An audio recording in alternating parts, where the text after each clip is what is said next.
Come in, ADDians. Come in. Do you read? Yes, you see it right. I'm the dirtiest I've ever been in my entire life. Look at me. Completely black. Let me see if I can get a good angle. Yeah, you see it there. Went and did this guy's, had to go do this guy's ceiling. This guy's retired Marine, somebody, for this big company to do this for you. There's a lot of people that have contacts, can get stuff done. I know this personally. The job that I spoke about, where I was working for this company in Atlanta, and I got fired off the job, and the very next day, my buddy / drug dealer gets me a job right next door. The owners of the house is called the Ralph Lucas House. The owners of the house had government contacts. That's how this guy got the property from the hookup. It's in this place called, what do they call that? Can't think of the name of it. It's a community in Atlanta, and only people that live on this, it's right off of Peachtree, behind Peachtree and 17th. Can't think of the name of the moment. But, like mayors and politicians and all this only live in this area. The house was, Thomas Jefferson's family lived in this house, and his house was moved 9 miles down Peachtree Road. Literally cut this house up, this mansion, and carried it down the street. Huge, very, very insane, expensive ordeal. Imagine getting a mansion moved down the street. So the owner had government contacts. So this is how they got that property. Ansley Park. That's what it's called, Ansley Park. The house is in, it's in videos. You can look it up and see what I'm talking about. It's in Better Homes and Garden. It's in magazines, all kind of crap, right? It's called the Ralph Lucas House. The guy that, it was two gay guys. One guy had government contacts, the other, his family just rich from properties.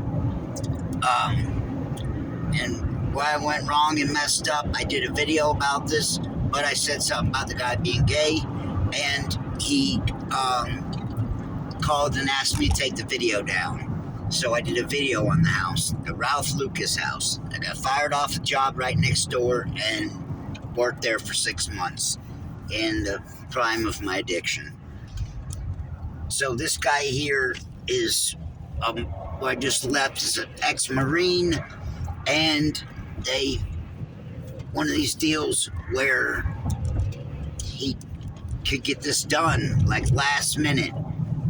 So, he's somebody. I work for a company under another company, and there's like 5 umbrella companies under one, and I'm not going to say the name of it because I got haters, but it's the largest heating and air conditioning in the Southeast, the largest company. So all our customers are somebody's. 90% of our customers are people with money. They buy brand new heating and air conditioning systems. They have problems, and we come out and I fix everything. They have leaks, fires, water damage, all that. This one it caught fire in the attic, and so all the soot came down on my face. So it's hell. It's going to be hell to get off. I'm black.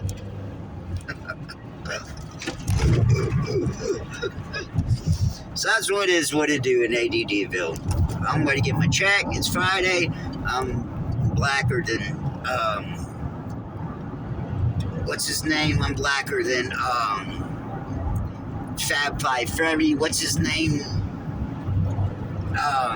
Public Enemy. God, what's Flavor Flav? I'm burnt more than Flavor Flav.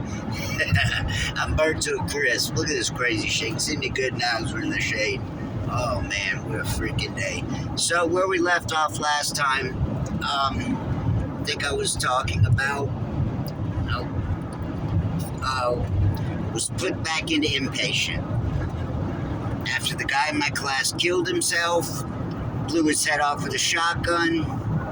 Literally, I don't know how he did it. Shot himself in the head with a shotgun. They said turned his head into a pumpkin. Imagine that. So just knowing him, it was horrifying. Anyways, they locked me up for this. I get out after 3 days. In there for 3-4 days, and they let me out, and I go home. And I go home and sit down with Mom and Dad, and we sit table, and now Mom and Dad are going to tell me A, B, C, and D. I've lost all my privileges. When I got out, when I went back home from rehab, I could go outside, I could see my friends, all that, right? Well, after that, my doctor advised and keep an eye on me. So they basically told me I was grounded. So we get home, and I say, no, F that. I'm not grounded. Care what you say. Ran up to my room and locked my door. They're beating and banging on my door. They got a key to my door, so it's only a matter of moments before they come in. So I don't even bother opening the window. I bust out my window. Like, just put my arm up and literally busted through my window. Went out onto outside my bedroom window, was facing the pool and tennis courts. To the front of the house, you can see it. There's a little roof right there, right outside the window. I can go outside my window, get on that. Then I can jump to the ground from the other side of the roof and go down to the lower point. I jump on the roof, I run, I jump down, I run down to my friend Donovan's house. Same Donovan Bigford. Same guy in a lot of the stories. So I run down Donovan's house, and here comes the police. My parents call my doctor, Dr. Blanco, and he tells them that I've had a major breakthrough, but I need to be admitted. I need to be observed immediately. So I can't go back to regular rehab, so they take me to State Mental Hospital. State Mental Hospital is a whole different ball game. I get to this place, and it's the scariest, worst shit I've ever been through. Still, even after many, many times in jail, I've gone to boot camp jail. Still, none of it was as horrifying as State Mental Hospital. I get to this place, I'm in handcuffs. They take me up to the place. I get buzzed and taken into this waiting room, but there's no getting out. I can't get in, I can't get out. So the cop gets me there, takes me in handcuffs, leaves me in a room, and then I'm sitting in a room, and there's a door to go outside, and there's a door to go into this place, and they come in and take me in, and I walk into a room that looks like a cartoon. It literally looked like people were hanging from the ceiling like monkeys. It was beyond treacherous. I can't even put into words how horrified I was, right? I sit down, and people come over and sit next to me and start talking.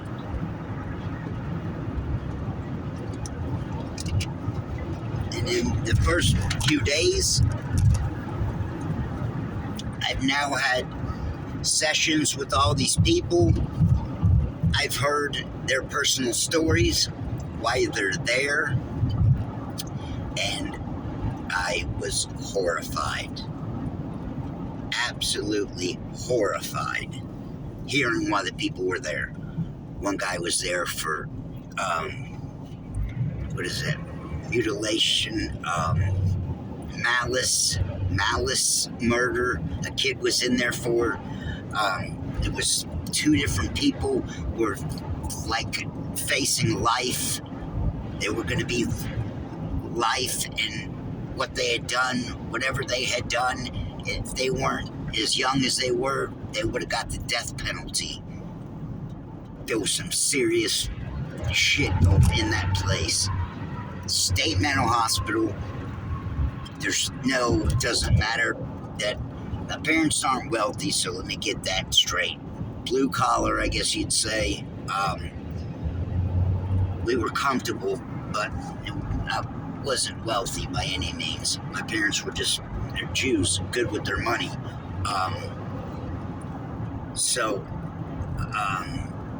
But it didn't matter if you were rich, if your parents were murderers, if your parents were the best people on earth, if your parents pimped you out for drugs, you name it, that kind of shit was in there.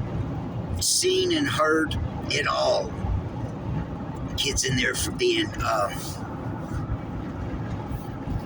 sexually taken advantage of by multiple people. In the 2 weeks that I was there, I watched two people try to kill themselves. One of the guys that tried to kill himself was the kid with the malice charges. Just remember, malice murder, whatever that was, it scared the fuck out of me. To be around these people was horrifying. So, I never spoke about any of this. I never wanted to speak about any of this. It does me no disservice. It doesn't help me at all to talk about this. I don't like to talk about this. So, one of the girls is in there for being sexually abused by her family. Obviously, pimped her out, basically. So this girl was a major head case, right? Played and dressed up Barbie dolls, and I don't know if you ever seen there's some movies where the girl's absolutely batshit crazy, and she was all that batshit crazy. And the black guy that was been there for malice murder, we were sleeping, and we hear commotion, and we get up, and they turn the light on, and this guy's hanging from the freaking sprinkler head, right? Literally sitting there flopping like a fish, and they come in there and they grab him, and they get him down, and it was horrifying. Watch him sitting there flopping like a fish. He was dying, and he survived. Sitting there watching him flop like a fish another 30 seconds, the hardest, however long, he'd have been dead. He tried to kill himself right there. We watched him sitting there hanging for a minute. Fucking spooky. The other kid, I was in the bathroom with this guy. I don't remember his deal either, but his deal, whatever it was severe. He was going away. These were minors, so whatever he was doing, he was going to their state mental hospital. It's the observatory. You're on one side for 2 weeks. If you're deemed unfit, you go to the other side. I'd say most of these people were going to the other side. The other side was state mental health, mental, psychiatric for the criminally insane, okay? Just imagine that, being around people like that. It was horrifying. It was horrifying hearing anything anybody had to say was horrifying. If you could picture that, to be around somebody that